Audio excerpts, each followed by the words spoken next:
सरकारी तिजोरीवर लाडक्या बहिणीचा ताण पडत असल्याची जाहीर कबुली क्रीडा मंत्री दत्तात्रय भरणे यांनी दिलेली आहे। त्यामुळे राज्य सरकारला लाडकी बहीण नकोशी झाली आहे का असा सवाल आता विचारला जातोय। मंत्री दत्तात्रय भरणे यांच्या विधानामुळे नव्या वादाला तोंड फुटण्याची चिन्ह आहेत। मंत्री भरणे यांनी इंदापुरातल्या एका कार्यक्रमात लाडकी बहीण योजनेचा राज्य सरकारच्या तिजोरीवर ताण असल्याचं म्हटलेलं आहे। एकीकडे लाडकी बहीण योजनेमुळे सत्तेत येणं महायुती सरकारला सोपं झालं, मात्र तीच योजना आता महायुती सरकारला डोईजड झाल्याचं दिसून येत आहे।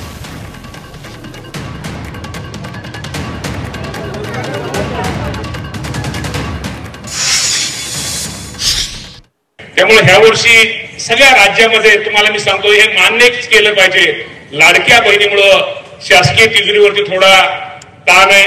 त्यामुळे ह्या वर्षी थोडं जरा तुम्ही सगळ्यांनी थोडं पत्र, जरी तुम्ही पत्र द्यायचे थोडं कमी करा, ताण जरी असला, तुम्हाला सर्वांना माहिती आहे ताई, ताण असो, सत्तेत असो आणि विरोधी पक्षात असो, निधी कसनं कुठनं कसा केव्हा आणायचा हे मला खूप माहिती आहे।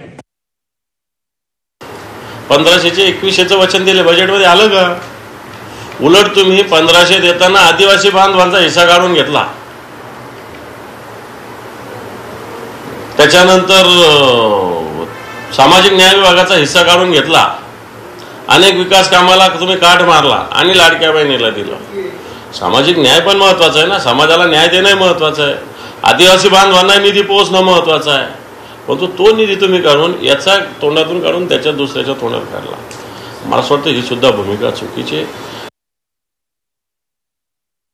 म्हणजे नक्की या सरकारने काय ठरवलंय? जी लाडकी बहीण योजनेसाठी करोडो रुपये त्यांनी खर्च करून जाहिराती केल्या, त्याच्यावर बहिणींच्या विश्वासाच्या नात्याने ते निवडून आले, आज त्याच बहिणींवर आज ते आरोप करतात की त्या योजनेमुळे आम्हाला आज अडचणी होत आहेत। म्हणजे आज बहिणींवर हा आरोप केलाय, बहिणी काय तुमच्या दारात मागायला आल्या नव्हत्या, तुम्ही बहिणींना गिफ्ट दिले आणि वर आज तुम्ही बहिणींना सुनावणार की या लाडकी बहीण योजनेमुळे आमच्यावर प्रेशर येत आहे। ही कुठली संस्कृती?